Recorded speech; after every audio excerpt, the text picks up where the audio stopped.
that night when we told them, I went into Grace's room and I said to her, I said, Grace, so how are you? I know this is really hard. And, I said, but, we're going to get through this together. And she said, I know. She said, you're one tough mama. Is what she said to me. And I burst out crying. And I thought, you know what? Okay, she gets it. We're going to do this together. And we did.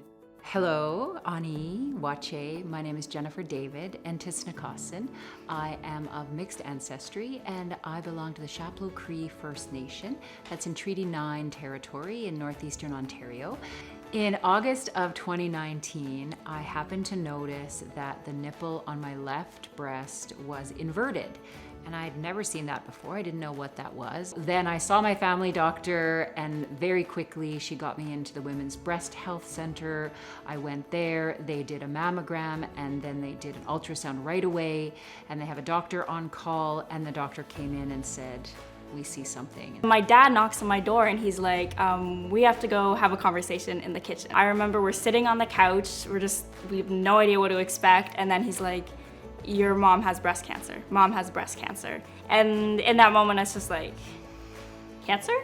Because I had no experience with cancer in my life before, and the only thing I really associated with that is scary, death, bald head, hospital rooms, and that stuff. And I'm like, cancer in this household, in this family? It was all overwhelming, but things happened very quickly, and they had a really good team for me at the Ottawa Hospital, and then they got me started on chemo right away.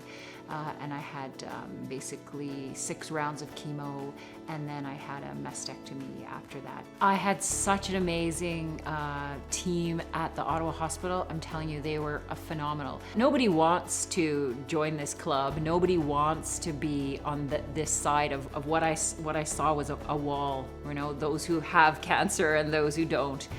But unfortunately, that's just the reality. And for me, I needed support from people who were now on the other side of the wall, my family, my friends. I needed that support.